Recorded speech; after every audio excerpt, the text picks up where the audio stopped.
réformés. Et ils disent que c'est moi qui les réformais. Et moi, je dis que c'est eux. Parce que même les enfants forment l'instituteur. Ou bien, ce sont mes cobayes dociles. C'est avec eux que j'ai tout appris. Et je suis heureux de le retrouver. Je ne savais même pas qu'il était dans le ministère. Et ben, de découverte en découverte, j'ai découvert. Et puis, il m'a invité de venir vous parler. Parce que vous avez votre temps d'action de grâce, c'est le mois ou c'est 2 semaines ou bien c'est un trimestre. Et c'est avec plaisir que j'ai accepté de venir.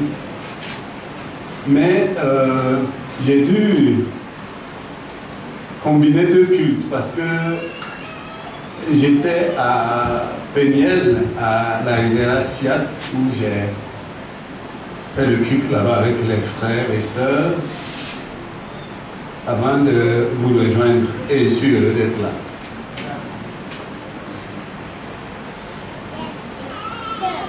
Vous savez,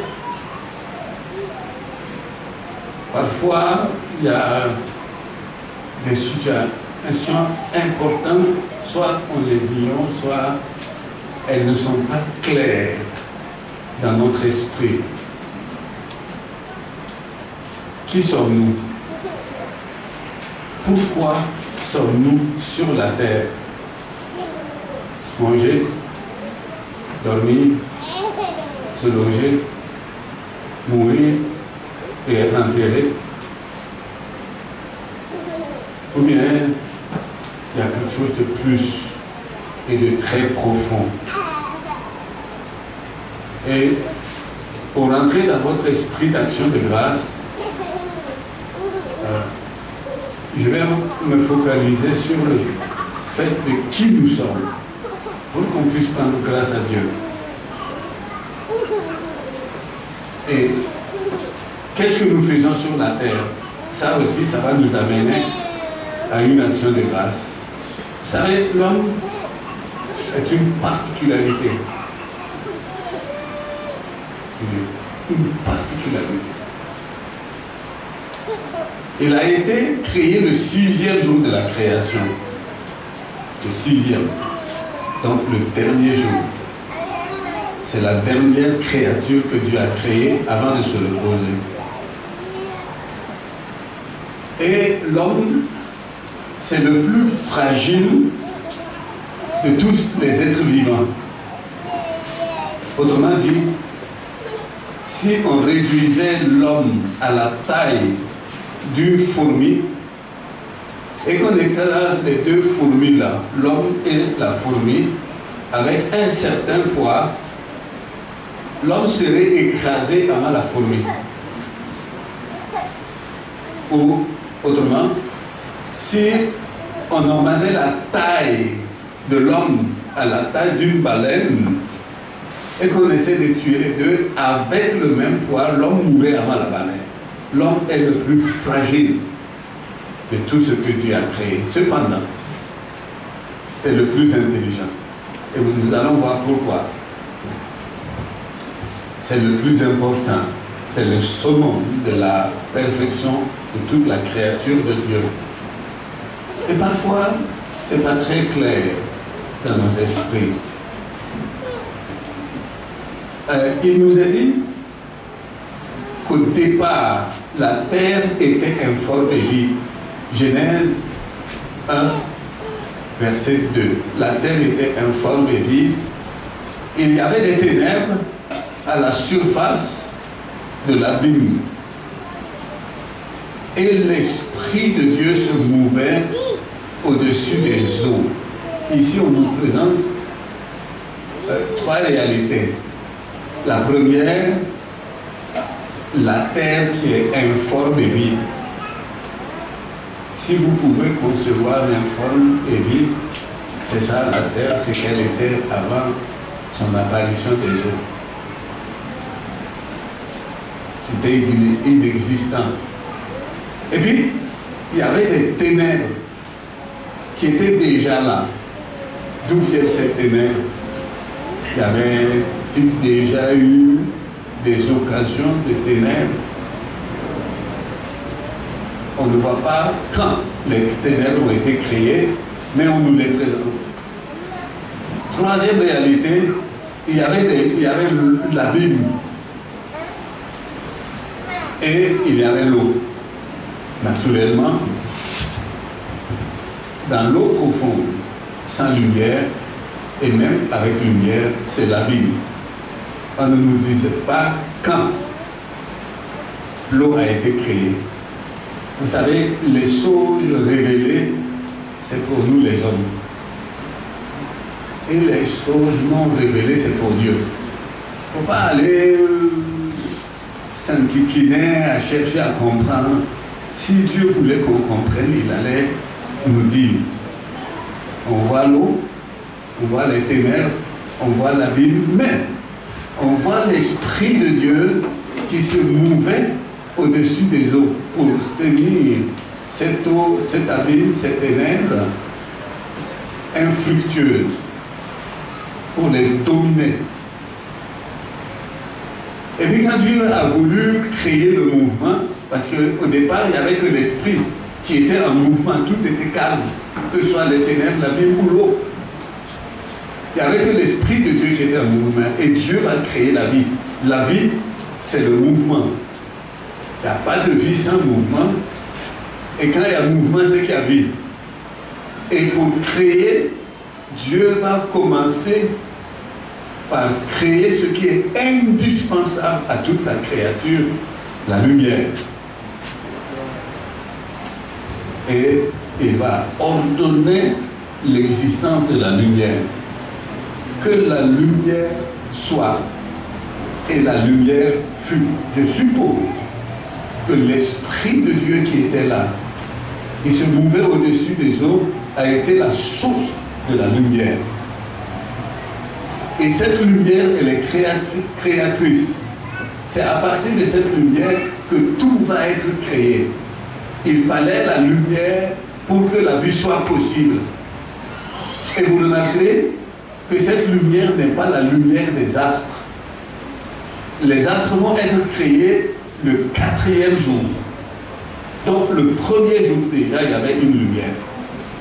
Et c'est à partir de cette lumière que tout va être créé. Et par la suite, quand il y a eu les astres pour présider les jours, les mois et les années, notre lumière, notre première lumière, où est-elle? Et s'est-elle éteinte? A-t-elle disparu? Et quand cette lumière a été créée, Dieu va, à partir de là, donner à l'eau qui était calme de se mettre en mouvement. On va dire que les eaux se séparent des eaux, qu'il y ait des eaux en dessous et qu'il y ait des eaux en dessus. Et il a mis une étendue entre les eaux et il a appelé l'étendue ciel. Et il a ramassé les eaux d'en bas qu'il a appelées mer au pluriel. Et à partir de là, Dieu va donner des ordres. Il va donner un pouvoir créationnel à l'eau et un pouvoir créationnel à la terre. Et ils vont se mettre en mouvement pour eux aussi créer. Donc la terre crée, la mer crée. Genèse 1,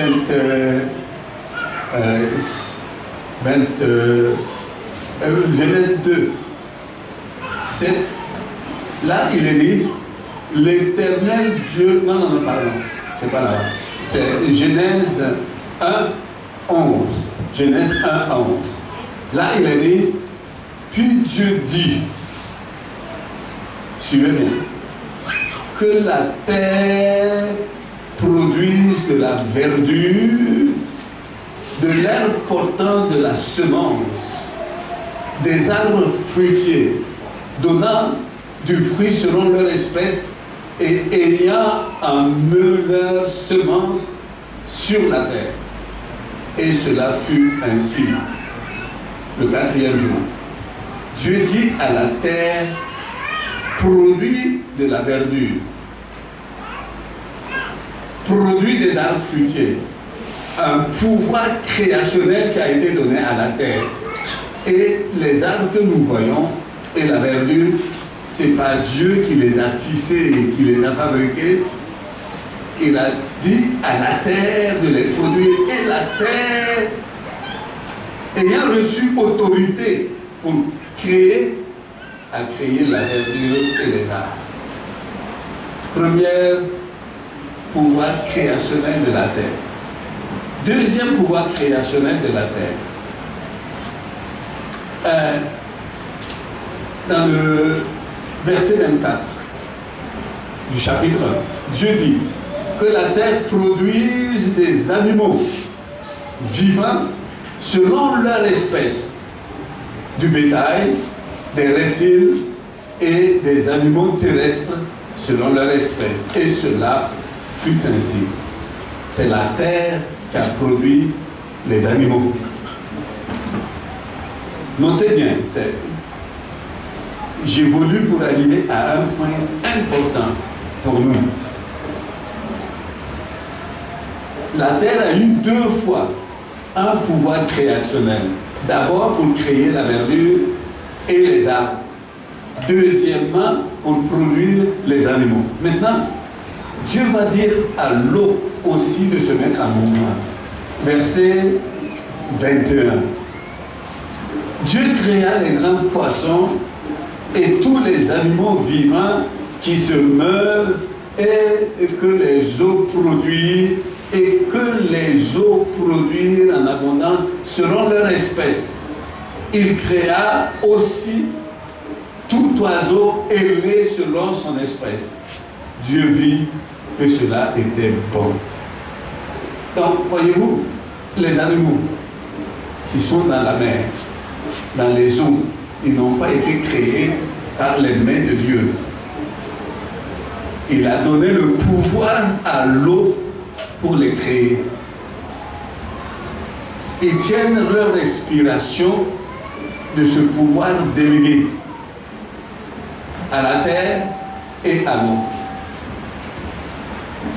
Maintenant, après avoir tout fait tout cela, c'est-à-dire c'était une préparation à un milieu pour l'homme.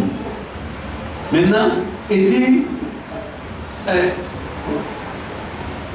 après tout cela, Genèse 1, 26 à 27, puis Dieu dit, faisons l'homme à notre image, selon notre ressemblance, et qu'il domine sur les poissons de la mer créés par les eaux, sur les oiseaux du ciel créés par les eaux ou la terre, sur le bétail créé par les eaux, sur toute la terre et sur tous les reptiles qui rampent sur la terre.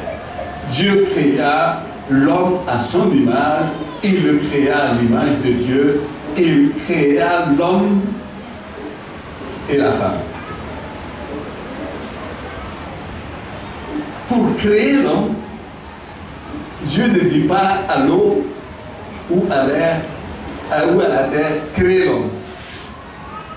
Il descend lui-même, puisqu'il devait venir sur terre. Donc il est descendu sur la terre. Il prend la poussière. Comme je n'étais pas là-bas, je ne sais pas par où il a commencé, mais je suppose qu'il a commencé par créer la structure squelettique. Oui, c'est ça. Il a commencé par créer le squelette, faire toute la charpente, les os de la tête, les os pour relier le cou au corps. Et puis après, il a revêtu le squelette là de peau. Et il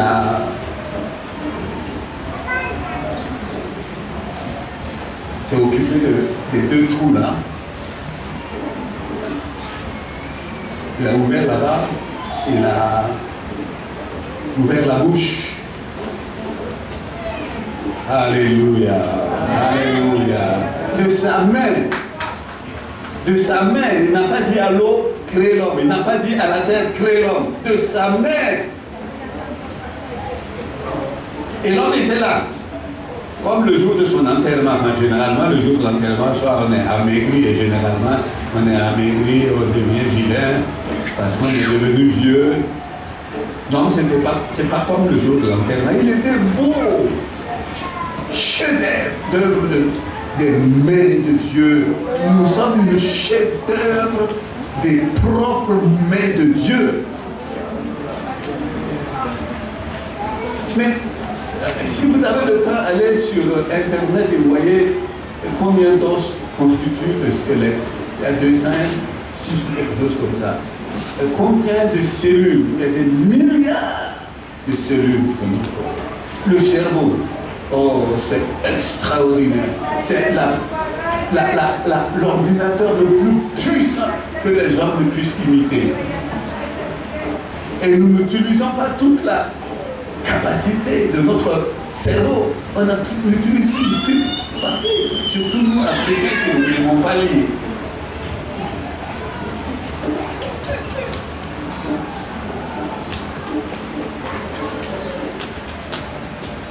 Et puis quand Dieu a fini son chef-d'œuvre, il était là joli. Il y a des trous mais ça ne respire pas, des oreilles mais ça n'entend pas, des yeux mais ça ne voit pas. Mais à propos des yeux, il crée 2 cavités et il les fixe dans les trous. Il fixe ça dans des trous. Et si par exemple, et si par exemple, je vous demandais de regarder votre nez, je ne suis pas sûr qu'il y a quelqu'un ici qui peut voir son nez. Vous pouvez essayer, hein? Moi, je ne vois pas le mien. Les Blancs, comme eux, ils ont le nez relevé et ils voient le bout. C'est pour cela qu'ils ont ce dicton, ce proverbe, je ne sais pas si c'est proverbe, mais leur dicton qui dit « il ne voit pas plus loin que son nez ». Parce que eux, ils le voient. Ils voient le bout. Mais nous, on ne voit rien. On ne voit même pas le nez, on ne voit même pas le bout. On n'en a pas assez. Et il a fixé les yeux, le nez, pas très loin des yeux, quelques millimètres, on ne peut pas le voir. Si on veut le voir, il faut aller devant le miroir. C'est pour cela que les miroirs marchent et sont partout, dans la salle de bain, dans la salle à coucher, parfois dans la salle à manger, et parfois aussi et souvent dans les sacs à main. Sans ça, on ne peut pas se voir. Mais pourquoi il a fait ça? Pourquoi il les met dans des trous?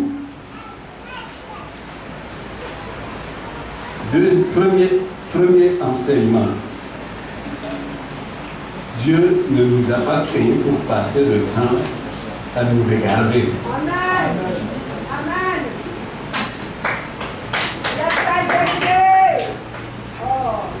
Mais bien que je ne puisse même pas voir le bout de mon nez, je peux voir des millions de personnes à la fois.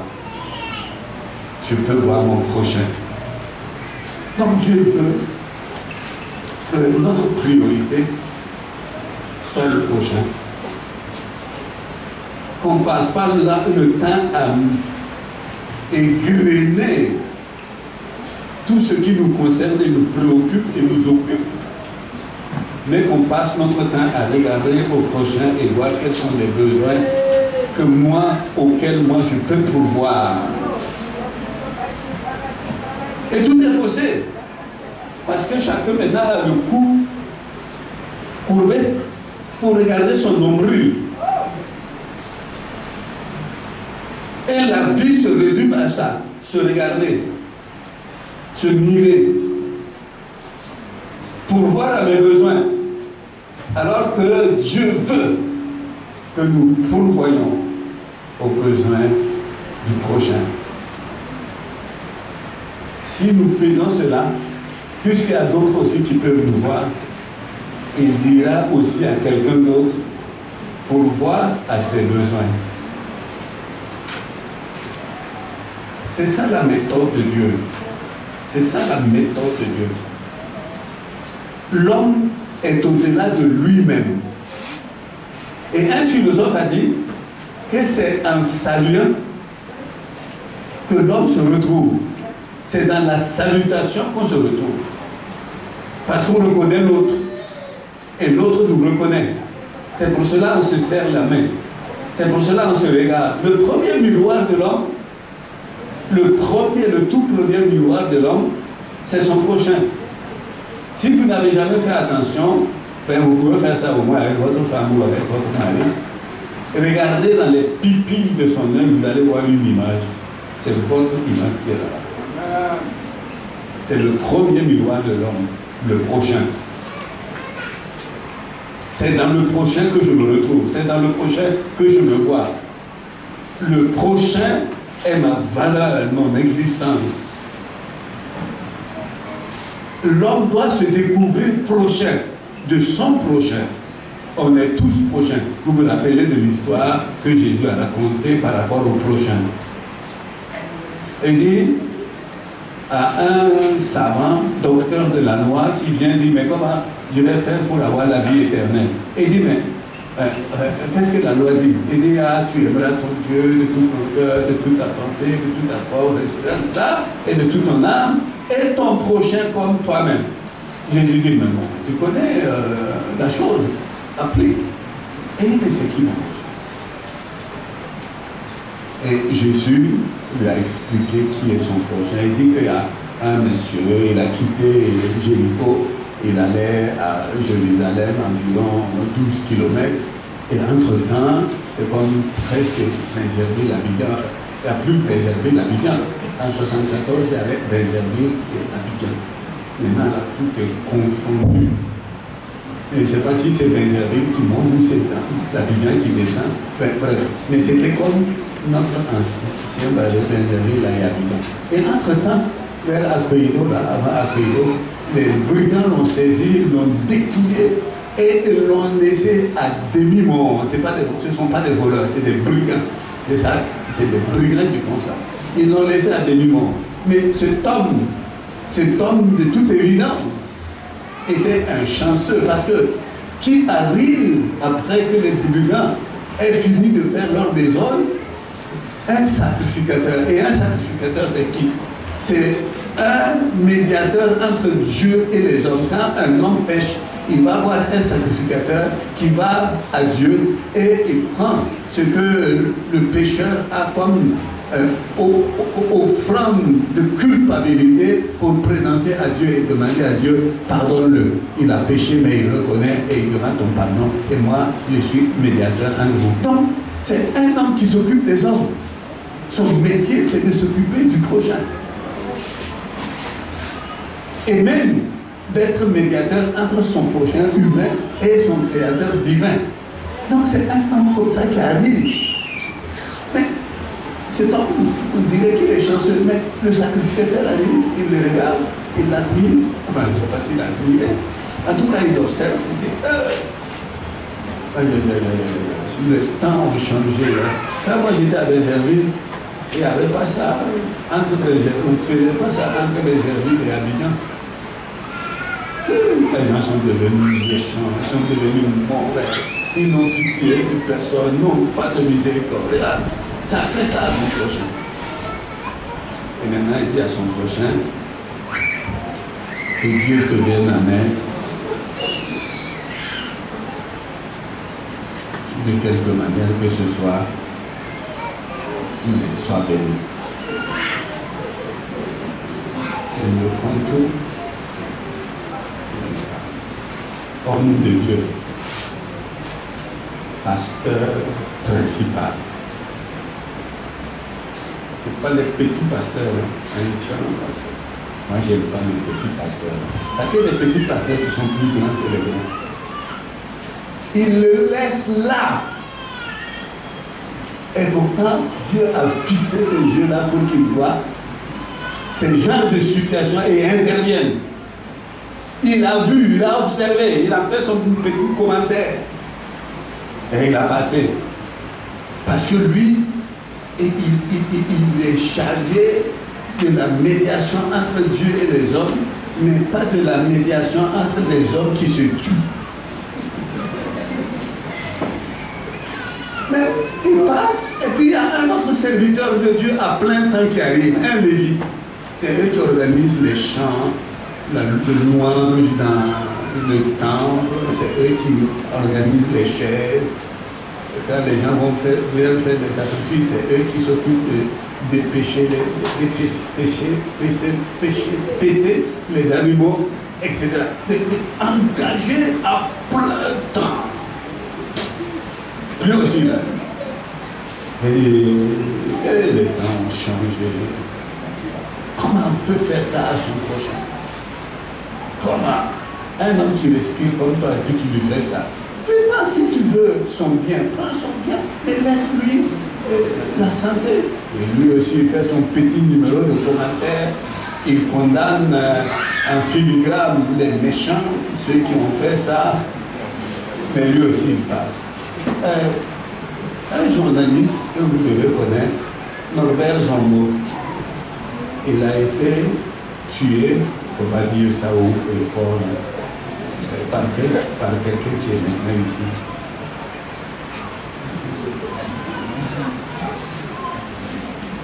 Norbert Zambo a dit que le drame, ce n'est pas la méchanceté des méchants, c'est le silence des hommes bien. Maintenant, quand les méchants ont fait leur besoin, toi, homme bien là, quand tu arrives, tu fais quoi? Tu fais un commentaire et puis tu passes. Et lui aussi, il a passé. Et arrive une troisième personne qui n'est pas juive. Elle est d'origine samaritaine. Ce sont des colons qui sont venus coloniser Israël et qui sont restés là. Et quand ils sont venus au début de leur colonisation, ils ne savaient pas comment adorer le Dieu d'Israël. Et les lions ont commencé à les massacrer. Ils ont envoyé un message à leur roi pour dire « Nous ne savons pas adorer les dieux du pays. Les lions nous dévorent. Envoie-nous quelqu'un pour nous instruire, pour qu'on puisse savoir comment adorer les dieux du pays. » Et leur roi a envoyé un sacrificateur pour leur enseigner la loi. Et lui, il arrive, celui qui a été enseigné par le sacrificateur, qui est venu le premier qui a passé, lui, il arrive, le sacrificateur nous a appris que tu dois aimer Dieu, mais aussi ton prochain comme toi-même. Ah! Mon prochain est dans des difficultés. Ah mais je dois l'aider. Il s'arrête, il était en voyage, il était en vacances pour un voyage. Il s'arrête, prend son temps, il l'examine, et dit, il faut que je le désinfecte, il a trop de plaies. Et, mais où trouver de l'alcool? Ah, j'ai du vin, et dans le vin il y a de l'alcool. Et dit, le vin, c'est pour donner à mon ami, chez qui je vais, pour son palais. Lui, il a besoin de mon vin pour sa vie. Il est prioritaire. Il prend le vin, il le badigeonne, il le désinfecte, il dit, oh, après ça, sa peau va se dessécher. Il faut ramollir ça. Et il avait de l'huile. L'huile, c'était pour qui? Pour la femme de son ami. Ah. Pour le palais. Il dit non, lui, il a plus. Et il prend l'huile, il le badigeonne, mais il faut le bander. Pour une raison qu'on ignore, il avait des bandes. Et il bande ce monsieur et dit, mais j'ai fait ce que je peux. Mais il n'est pas hors de danger. Il faut que je l'amène pour demander de l'aide ailleurs. Et j'ai un âne. Et j'ai un âne. Dieu m'a donné un âne. Il m'a donné du vin. Il m'a donné de l'huile. Il m'a donné des ventes. Il m'a donné un âne. Ce